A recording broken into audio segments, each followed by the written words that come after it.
This is history right now. We are doing it. Best case scenario, I win a Grammy. Could happen. Depends how well you do, you know? Worst case scenario, I get an extra $10 on iTunes a month. Also a big win for me. Also a big win.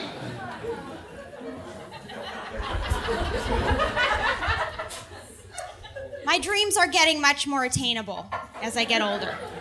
It's not bad, it's just life, right? Life just changes your dreams gradually. You know, I used to say, when I make it, I'm gonna have a beautiful house in Malibu overlooking the ocean, all glass windows. I'll wake up every morning, go out and look at my beautiful ocean view. And now I'm like, when I make it, I'm gonna get a headboard.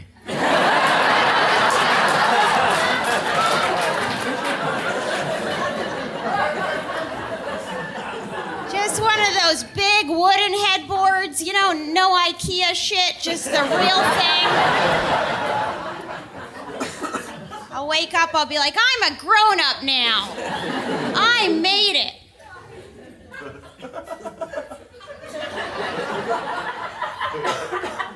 Some days I think I've made it. Like the other day I woke up, I was like, I don't have any kids to take care of.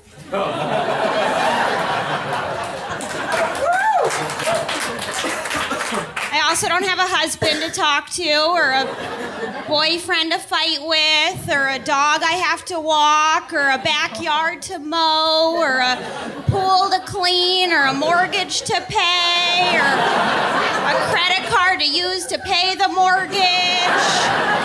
I don't have a real job to go to, or a dishwasher to turn on, or a microwave to turn on, or a Brita filter to change.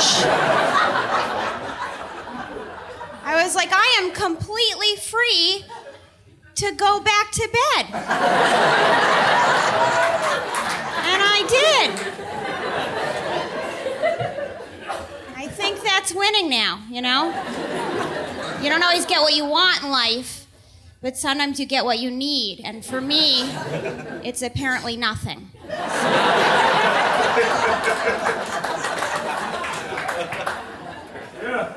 So life is good, you know? Life is good. This is my voice.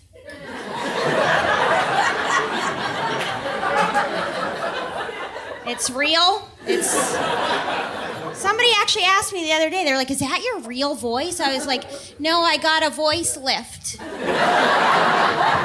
Very expensive procedure, but worth it to annoy people for the rest of my life. Thank you for noticing. It's hard to get people to take me seriously with this voice. You know, you probably haven't even heard anything I've said yet. You'll adjust, maybe. But, you know, even if I get mad at someone, like if I'm in a fight with someone, I get all worked up and I'm like, you know, fuck you. It still sounds like, I love you, see you later.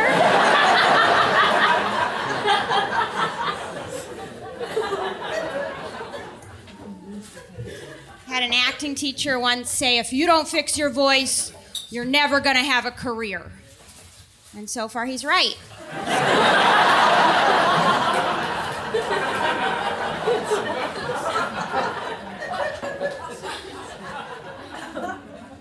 Did have an audition the other day to play a Swedish secretary. Pretty big part, right? Pretty big part. So there are like a lot of blondes in the waiting room, and I overheard this Japanese guy say, they all look the same. And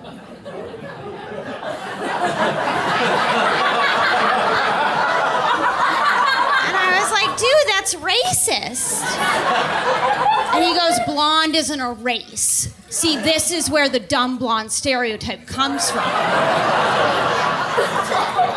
I was like, hold on. I thought all Japanese guys love blonde girls. And he goes, I'm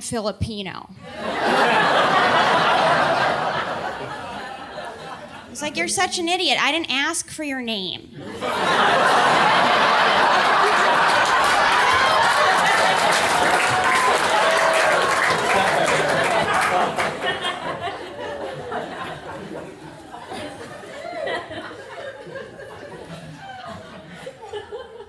My mom is very proud of me, though. She's a very supportive mother.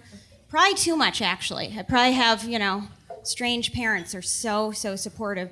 She was like, honey, I'm just so relieved you were never involved with Harvey Weinstein. She's like, I know you weren't, because I told your father if she had been, she'd be a lot more successful.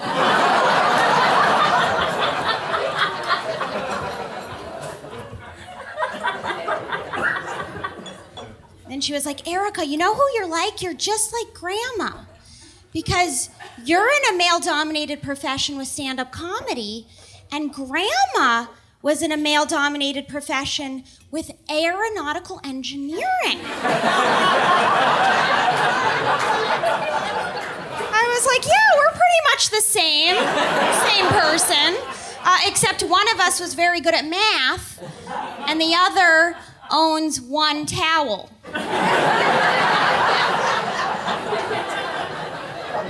Besides that, we're both killing it. Just killing it. Thanks. It was a weird year for men, right? Strange year for men. Wasn't a great year to be a creepy male comic.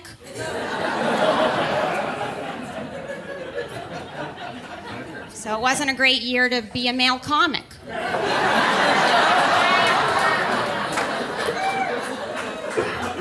So it wasn't a great year to be a male. That's what I'm saying.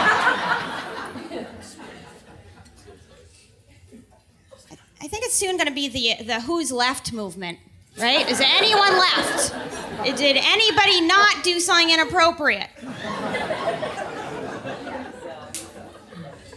I guess what shocked me the most about the whole movement this year is that we were so shocked by the fact that men are gross.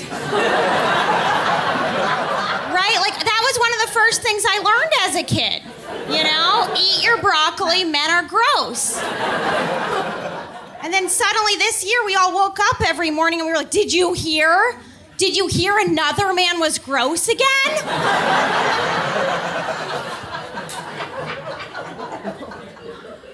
I was like, I'm not shocked. I'm just not that shocked by it.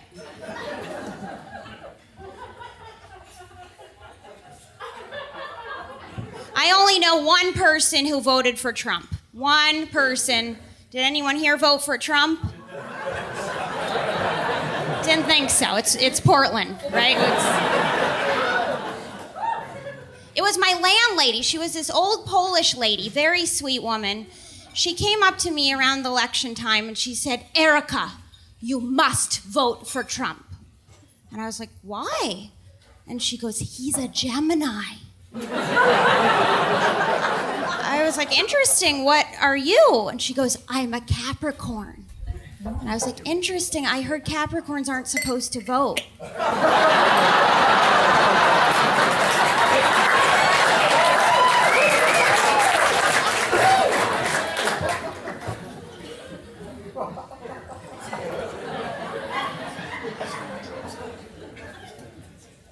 Phones are taking over our lives, right? Isn't this nice that none of us have a phone out? Isn't that? I mean, this is why I love comedy. It's the longest a day I'm not on my phone, Just this time, nobody's on their phone. Wonderful. We can all look at each other, right? Take each other in, connect.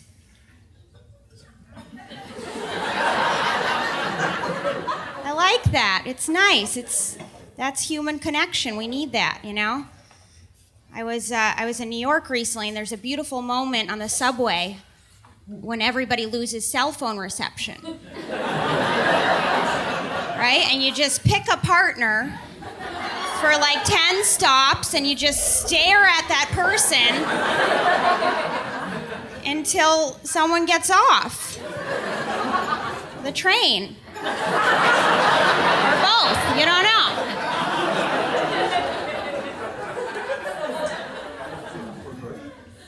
And I went to the West Village and I had some pizza. It was one of those tiny little restaurants, like this big. And there were only a couple empty chairs. And one empty seat was just right in front of me.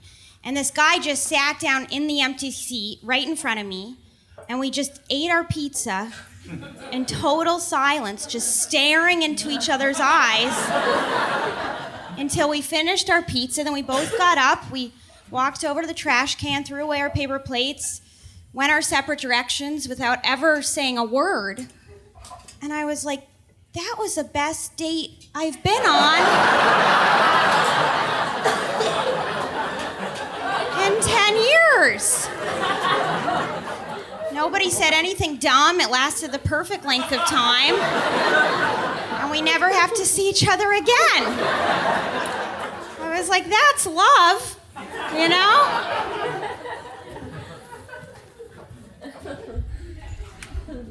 Went through a breakup a couple months ago, which I think is good because it means it was a real relationship finally.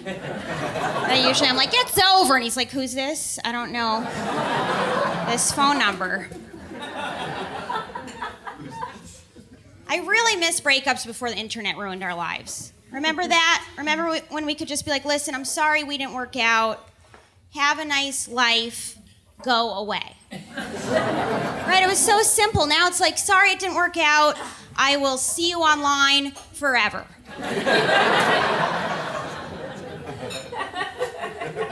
Or if it was a messy breakup, you'd be like, I'm just going to block your phone number. It's easier that way. One step. Right now it's like, I'm going to block your phone number.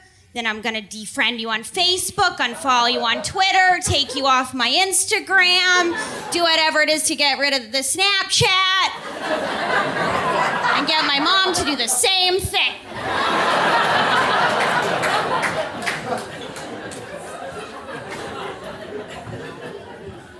It's just so complicated. There were so many clues he wasn't the guy for me, I feel like there's often clues we ignore for 4 to 5 years, right? One clue is we had very little in common, except we both really loved him.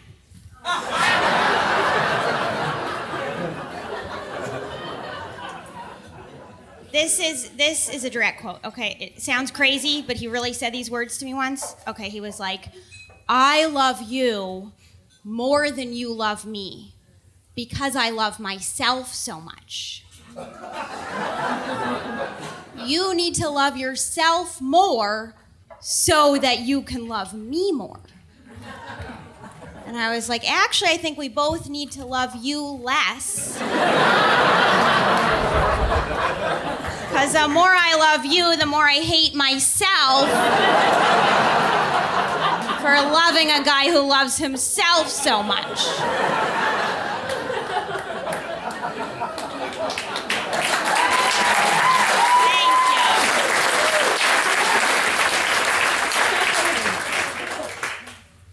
Another clue is I think your romance might be in trouble the second you start taking off your own clothes. If you're not laughing, you're worried. You're like, it's been a long time. It's been a long time. Because in the beginning, like, a relationship's so exciting, right? You're still touching each other, right? That's nice. It must be new. Is it newish? No? Well, good for you. Even better. How long have you been together? 15 years. Wow. And he still has his arm around her. That's very sweet. Let's see where you are at year 16. Let's hope it's still like that. I think it will be. You look very happy, like genuine smiles. I like that. Anyway, you guys are probably still taking each other's clothes off, right? You're making a mess. You're pushing each other up against walls consensually, hopefully.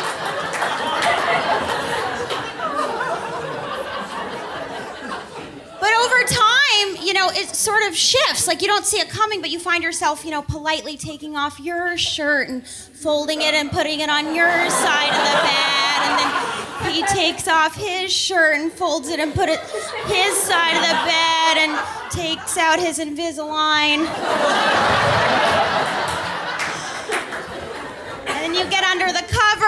turn out the lights, and you're like, why are you Googling Brita filters? I thought you found one you liked. And he's like, I found a coupon. And you're like, I guess I'll sleep at my place. And he's like, well, can you leave the garage door opener? And you're like, why? And he's like, because the last time we broke up, you had the garage door opener and I never got it back. And you're like, are we breaking up? And he's like, I don't know, are we? And you're like, I don't know, are we? And he's like, I don't know, are we? And then 3 years later, you break up and still have his garage door opener. Thank you very much.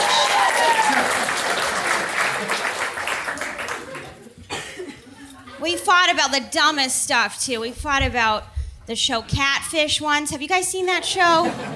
Catfish? Yeah. Well, apparently, I was talking during the important parts of Catfish. And if you've seen Catfish and you think there are important parts in Catfish, you are part of the problem.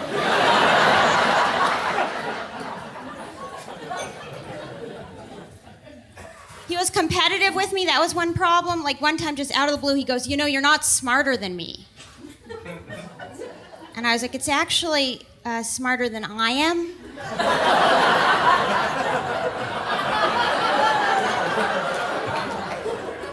And then he said, well, between you and I finished college and you didn't. And I was like, it's actually between you and me. And then he said, you and I are done. And I was like, you got that one right.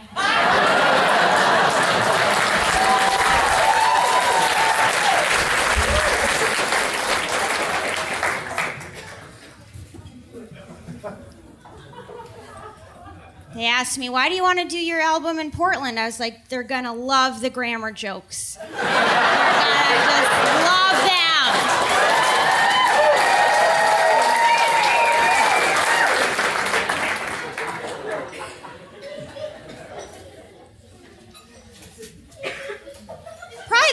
The biggest red flag of all was my mom really liked this guy. And she's just getting really desperate. You know, she just really wants me to find love. She's like, her standards are really dropping. Like, one time I called her about a different guy I was dating. I was like, listen, I'm seeing a new guy. He doesn't have a job right now. Slight chance he's a drug addict. Small possibility he's homeless, because he's been staying with me for about 4 days. Doesn't look like he's making a lot of progress and leaving anytime soon.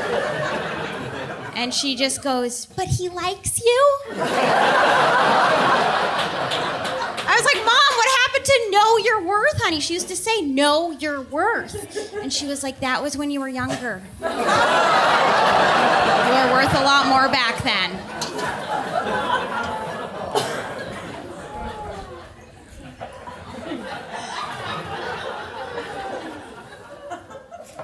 Getting a little older. I'm in my 30s now, which, who's in that age range?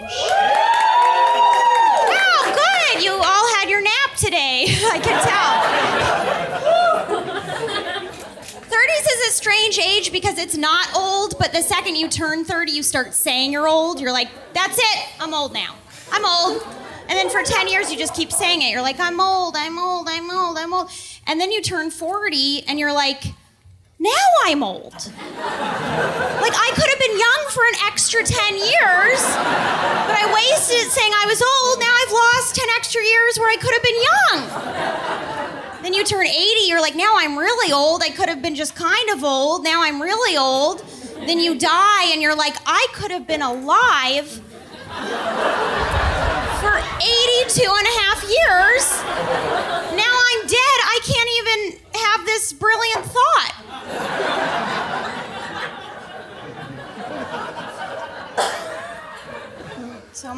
is none of us are old because we're still here. You know? Still doing life. 20s, anyone in their 20s? Yeah, that's good. That should be your energy. You should be drunk right now. You should be. It's a good age. I just don't relate to it because I'm like, you guys are so cute because you still think you matter. The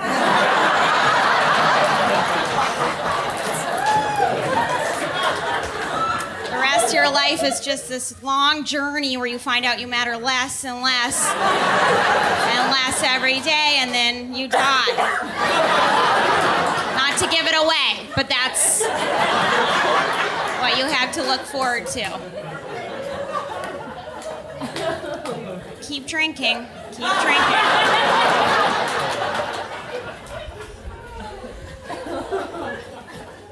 I feel like you spend your 20s sort of waiting for your life to start.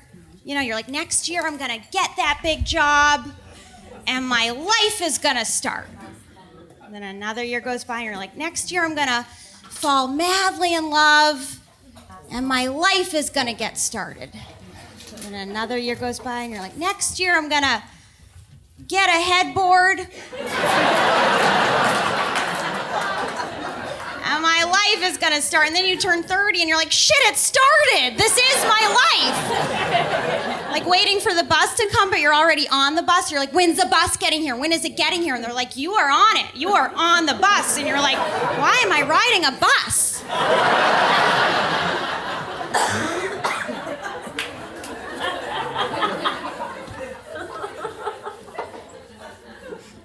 There are some activities I don't enjoy as much in my 30s. Like, I went to a bar the other night with my friend, and we lasted like 5 minutes, and we got bored. We're like, you want to go?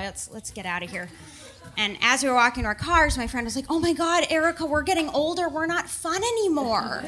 And I was like, no. That's not what's happening. Okay, it's not that we're not fun anymore.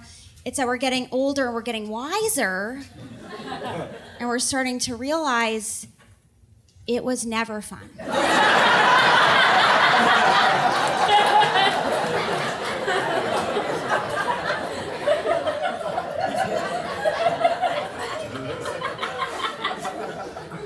I hate if I'm going on a date or something and someone goes, Erica, just have fun and be yourself. Because for me, it's one or the other. Like, I can't do both. Like, I'll never be the girl, post a photo on Instagram in this fancy pose, like, on top of the mountain with the sun setting and the caption, living the dream. I'm more the girl who posts a selfie from bed with the caption, can't get up.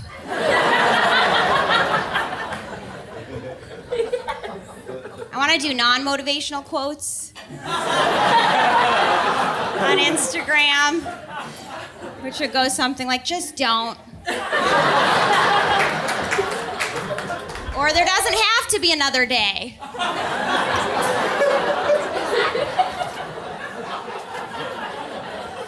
Or you can always live the life you imagined if you have a really shitty imagination.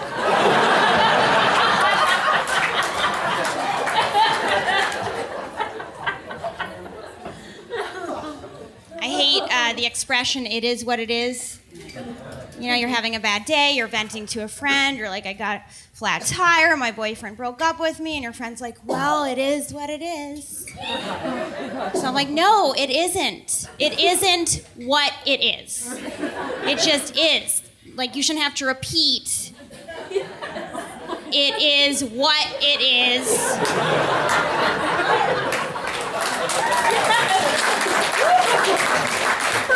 You should just be able to say, it is. Unless maybe you say it is and someone goes, what?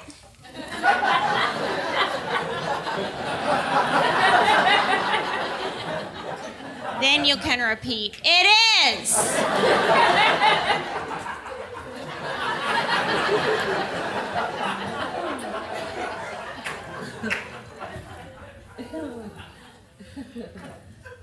Friend wanted to get lunch recently, but she's like, I'm vegan now. I was like, here we go with that whole phase. I I was like, do you want to go to Cafe Gratitude? It's a vegan restaurant in LA. And she's like, well, I'm also gluten-free, so can we go to the juice bar? And I was like, how about we just never speak again?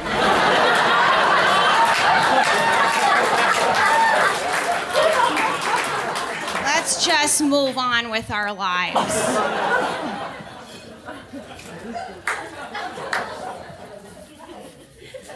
And she got a tattoo of a hummingbird. She was really proud of it. She's like, Erica, I just got a new tattoo of a hummingbird. Do you know what hummingbirds represent? I was like, no, but I bet you're about to tell me. She's like, they represent change.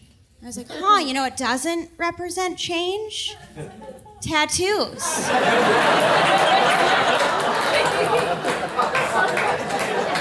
Not a big symbol of change.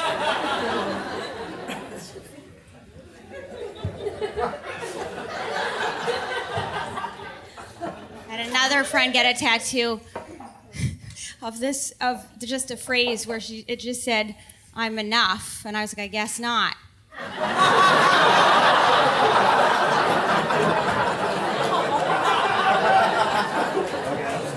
I was like, it should say, I'm enough now.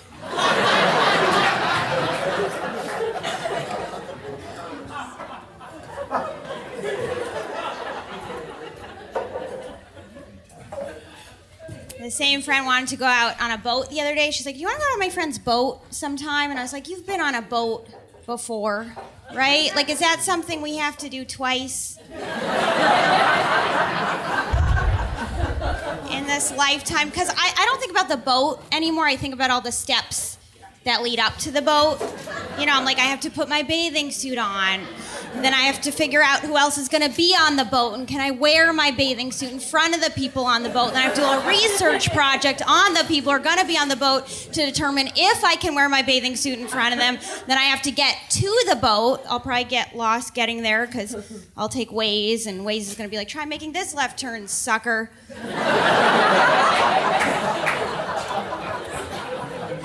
Then I'll get on the boat, not really want to be on the boat, and everyone else will probably not really want to be on the boat either, but they'll all be Instagram, Snapchat storying that they're on the boat because I want other people who aren't on the boat to wish that they were on the boat. So what I'd rather do, honestly, is just stay home, put my bathing suit on, get in the bathtub, put on My Heart Will Go On from Titanic, take a selfie, post it on Instagram, and label it Living the Real Dream. Hashtag just don't.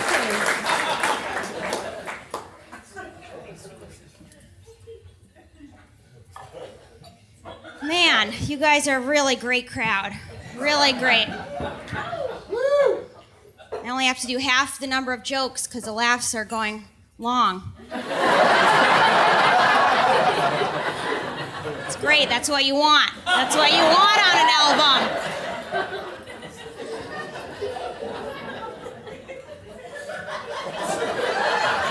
I love it.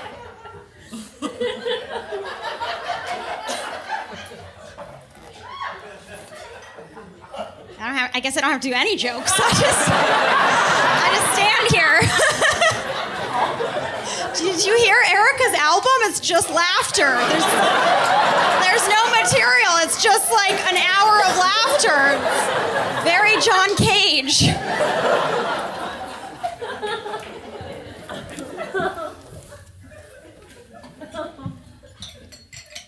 I like dating better in my 30s. It's better because in my 20s I cared so much what guys thought of me. I was so like preoccupied. I was like, do you think I'm cute? Do you think I'm funny? Do you think I'm smart?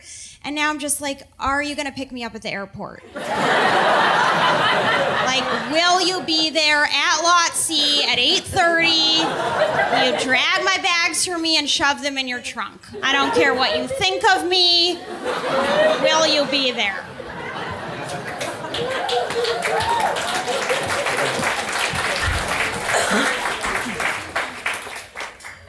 I for sure thought I'd be married by now. I was like, yeah, in my 30s, I'll be married, I'll have kids, I'll do all the things, you know. But now I'm actually looking at the bright side. I feel like if you're in your 30s and you're not married and you don't have kids, it's a little like breaking even in a casino. Like you didn't win, but you didn't not win. You didn't totally fuck up your life, but you also don't really have one.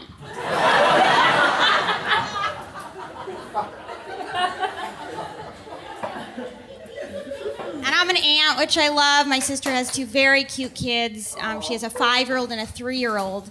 And the 5-year-old, her name's Annabelle. And recently my sister was like, I just want you to get married. Well, Annabelle would still make a cute flower girl.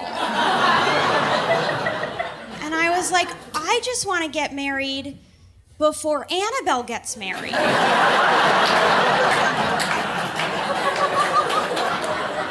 my goal.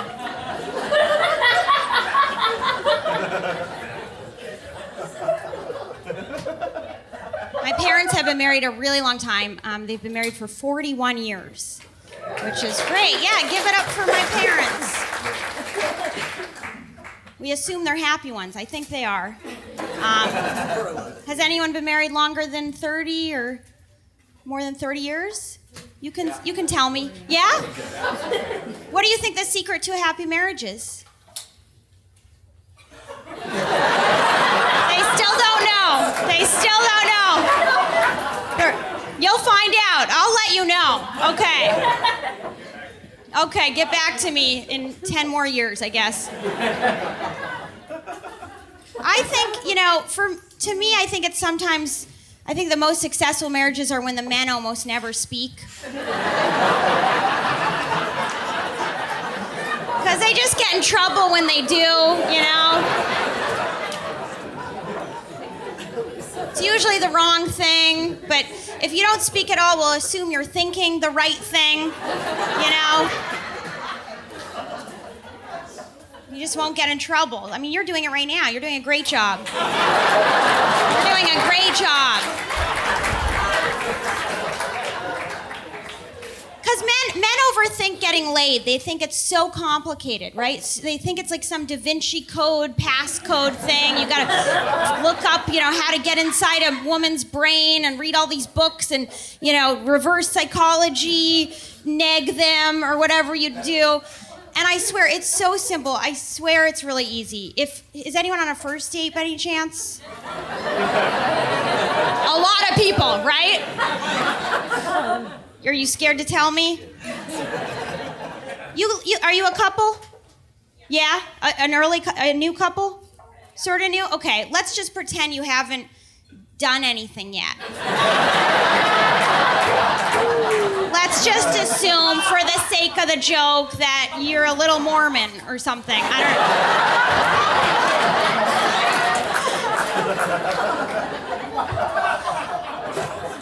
And you're trying to get laid tonight. Okay, this is all you have to do. He's like, no, I really am. He's like, I really need help. I don't know, we've been dating for 6 months. I don't know what's happening. This is all you have to do. Just say to her after the show, say, you look so beautiful tonight. I am so lucky to be spending an evening with you. And then just shut up. That's it. That's all you have to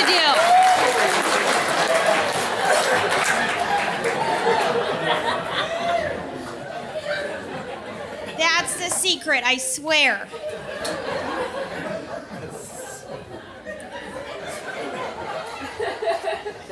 His whole life just flashed before his eyes. I had no idea it was so easy this whole time.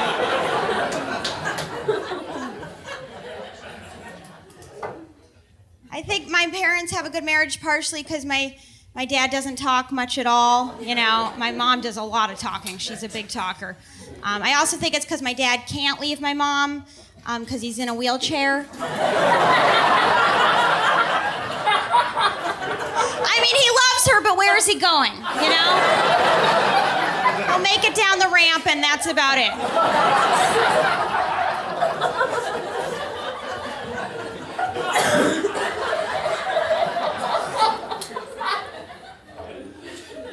has MS. It's a neurological disease, and I found out they had an MS walk. And I was like, well, that seems pretty disrespectful to me. So I went on it, to find out what all the fuss was about, and it's just like thousands of people showing off what they can do. It's just very rude.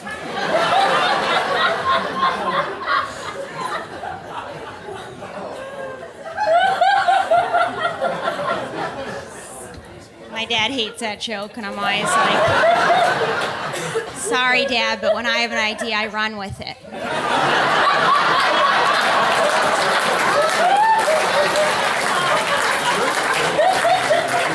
Unlike some people I know.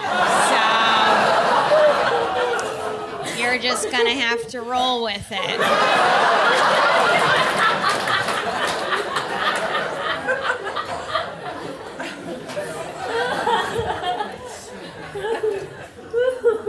He's honestly probably the funniest person I know. Like, he makes fun of himself so much.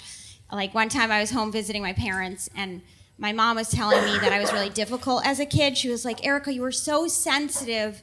It was always like walking on eggshells with you. And my dad was sitting in the corner, and he just goes, I wish I could walk on eggshells.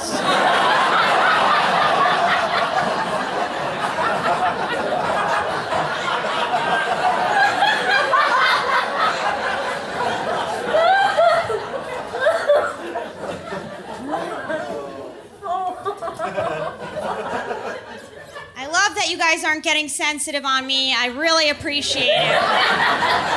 I really do, because I think it's so important we still laugh at stuff like that, growing up with a dad in a wheelchair, it's like we had to laugh because it's a coping mechanism, If you don't let him laugh, it's like it's actually mean, right? And sometimes I'll do that joke, and I'll be at a show, there'll be someone in a wheelchair at the show, and everyone will look at that person like, are we allowed to laugh? We can't laugh if they don't laugh. And I'm like, you better fucking laugh, because it's gonna ruin the whole show.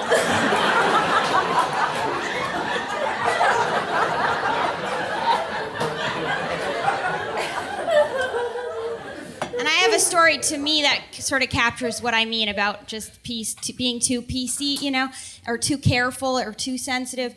And it's so I have a friend who has two hook hands. And you can laugh because you're not saying you hate people with hook hands. You're laughing because you didn't think I was gonna say hook hands. That's the only reason you're laughing.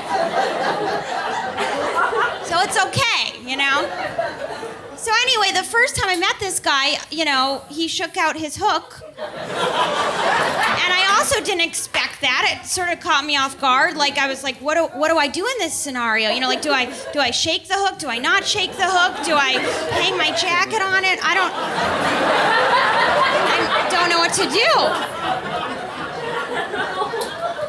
And so I sort of, bottled all my emotions, pretended everything was normal, smiled and shook the hook politely, and I walked away.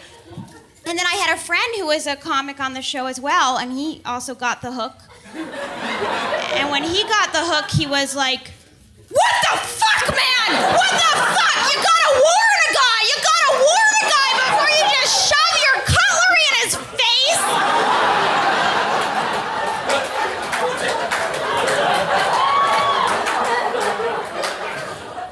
And I was like, that was the right reaction.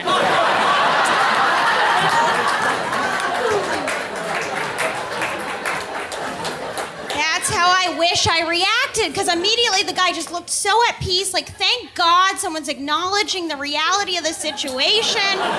We can move on with our lives. We became good friends, and all's well that ends well. So I guess the moral of this story is if you ever feel uncomfortable, just freak the fuck out. And we can all just move on. We're all messed up in different ways, right? Like, even if it's not visible, we all have something wrong with us, Is anyone perfect here? Yeah. think so, yeah. I get depressed sometimes. That's one of my issues. Sometimes I get so depressed I just want to lie in bed all day. But then I'm like, is it lie in bed? Or is it lay in bed? Right? Because like a chicken lays an egg, but sleeping dogs lie. So do chickens lay and dogs lie? And then I'm like, okay, it's definitely time to get up. But you're not supposed to end a sentence with a preposition. So then I'm like, I might as well just stay in bed. But is it might as well or is it may as well?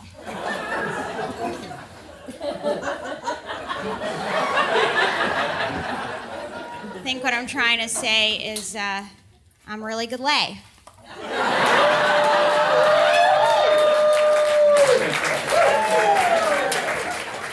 Or is that just a really big lie?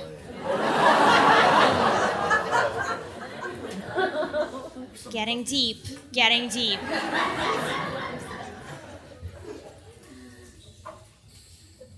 I did go off my antidepressants, which is great. Don't worry. I'm fine. I'm feeling again. So I thought I would get like a natural remedy for depression. So I went to the herbalist, the woman in Whole Foods who wears the badge. And I told her, I was like, I just went off my antidepressants. And she goes, good for you. Good for you. And I was like, thank you. And she's like, do you want to try some CBD oil?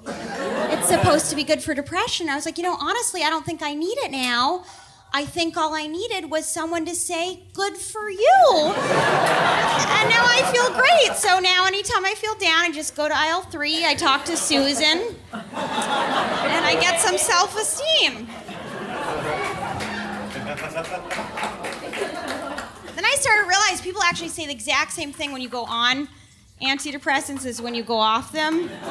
So when you go on them, people are like, good for you for really taking care of your mental health. Good for you.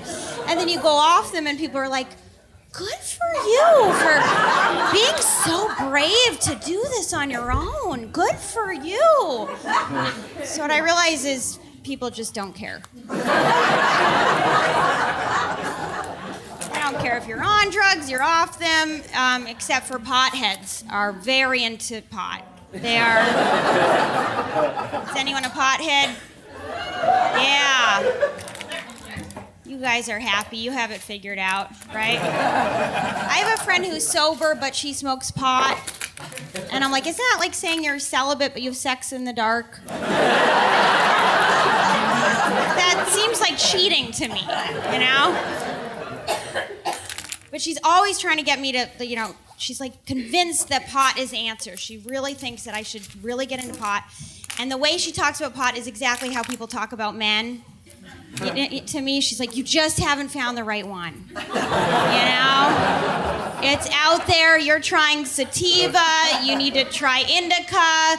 You're dating comics. You need to date accountants. I'm like, no, they all make me tired and depressed. All of them.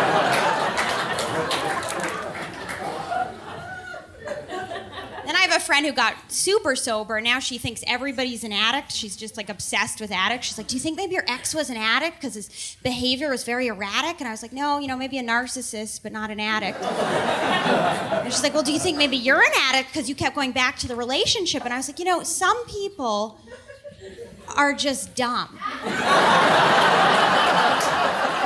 Like, not everybody is an addict, okay? Some people make really bad life choices totally sober.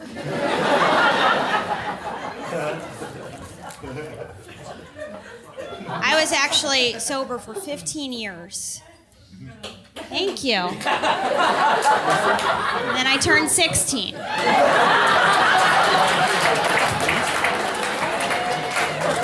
as long as that lasted.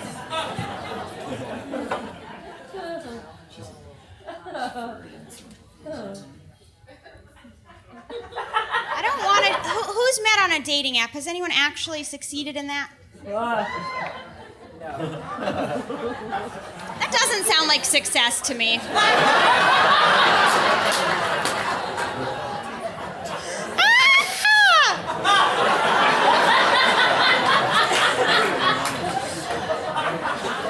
that's the app I don't want to be on. Whatever they're on, no thanks. I personally don't want to do the apps because I feel like people on those apps are on there because they want to meet other people. And I don't want to meet people who want to meet other people. I want to meet people who don't want to meet other people. Then they meet me, who also doesn't want to meet other people. Then we fall in love the old-fashioned way, totally by accident. We're both least expecting it. We both have been too hurt to possibly love again. But we fall in love despite ourselves. Then we get married. Then we have 3 kids. Then we get a divorce and live happily ever after. That's the kind of love I want. Had a one-night stand once, maybe twice.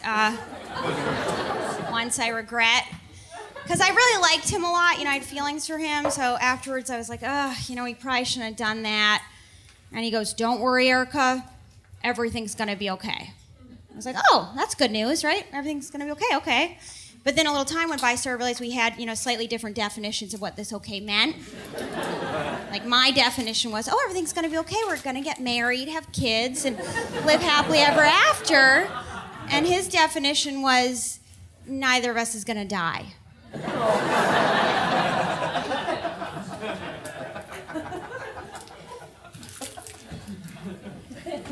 I realize that men and women, have the problem with being friend-zoned a lot, right? That's frustrating. Whoa. Everything's fine. Okay.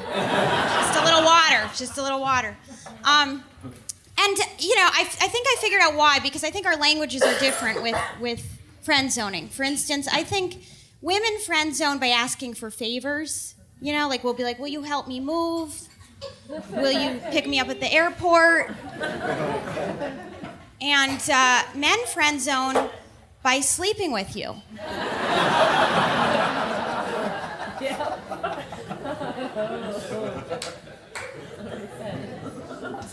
So, men are like, I picked her up at the airport, why won't she sleep with me? And women are like, I slept with him, why won't he pick me up at the airport?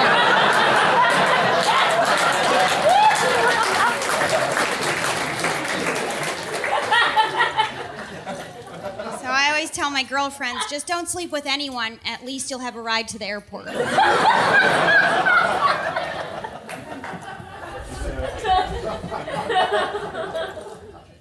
Another guy tried to seduce me with Adderall once. I don't know if that's ever happened to the ladies here. He's like, you want to go back to my place and do some Adderall? And I was like, okay, sure, it's good for learning. Right? So we went back to his place, we did the Adderall, and I think what we learned from this experience is that Adderall is not ecstasy, does not have the same effects. I wasn't at all turned on. Instead, I was just very, very focused. On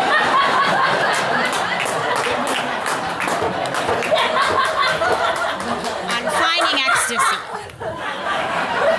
I was like, I need it now.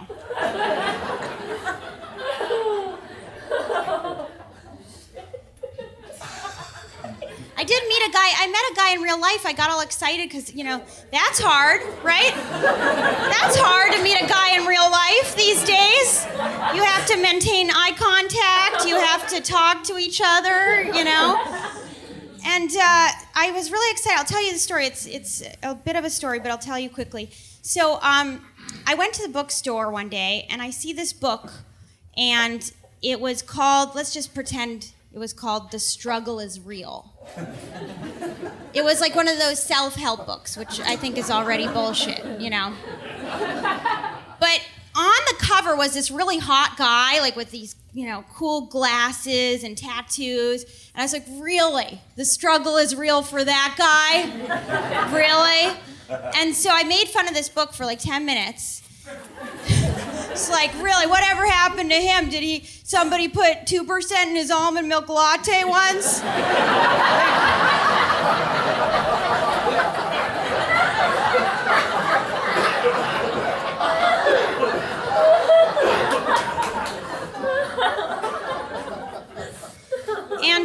And so I made fun of it, and here's some advice. If you do meet someone in real life, don't friend them on all the social media platforms, because as soon as you do that, it's a way to be rejected on all the social media platforms, right? So fast forward, I do a show in Minnesota. I meet this guy after my show, comes up to me and he goes, "You were really funny. Like, do you want to get a drink? I'm from out of town." I was like, "Okay, sure." He was like kind of cute. We got a drink. And we actually got along really well and had a good time. And then I left. I flew back to LA. And because we were all excited, we added each other on all the social media platforms. And I look and I see that he was the struggle is real guy. I was like, what? So I was like, well, maybe I'm wrong. Maybe he's a cool guy. And so for a while, he's liking my tweets, he's liking my Instagram photos, he's watching my stories. Then gradually he stops liking my tweets, but he's still liking my Instagram photos and watching the stories. Then he just stops liking everything, but is only watching the stories. So I'm like, okay, I guess we're still together. And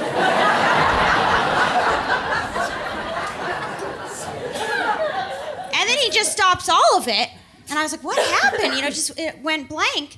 So I, did a little stalking, and I found a podcast he did where he said that some girl slid into his DMs. And I was like, well, I didn't slide in his DMs, so he's talking about someone else. So I texted, I was like, you could have said you met some other girl. And he's like, I didn't meet a girl. I was like, you fucking liar. And and so then I unfollowed him, I unliked, I undid all that stuff, and then he unfollowed me, and he unfriended me. And I was like, that's pretty immature,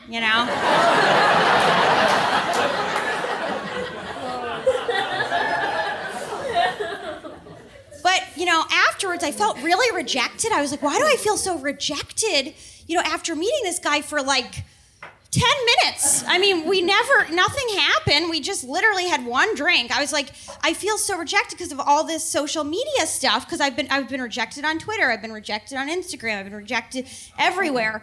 And I was like, okay, well, at least I'm taking that lesson. I'm taking a lesson away from this. Like, if I meet a guy in real life, I'm not going to friend him on any social media platform. I'm just going to try to meet him as a real human being. I was like, okay, I'll take that lesson. And then the other lesson I took was, you can judge a guy by his book cover.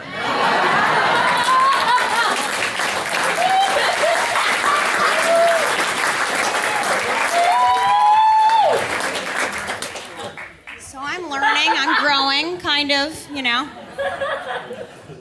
I tried Tinder back when it was cool for a bit. I went on 2 dates on that. The first date I thought went really well, actually. The guy was good looking and smart and funny and everything I thought I wanted. But at the end of the date, he gave me this really big hug, and he looked me right in the eyes and he goes, "I loved meeting you." Which I guess was code for, everything's gonna be okay.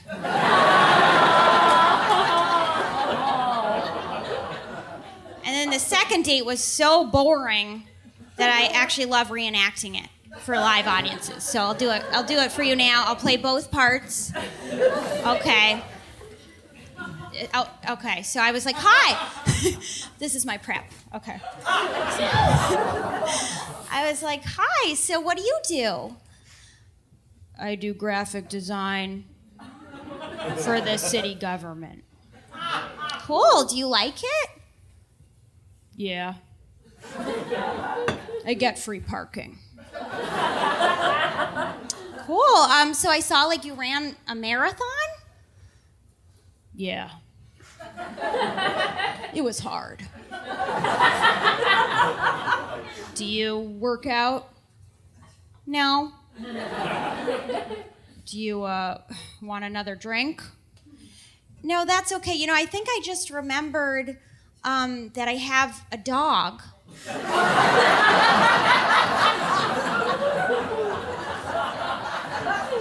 And I should probably go walk it now. Then I gave him a big hug, and I looked him right in the eyes, and I said, I loved meeting you.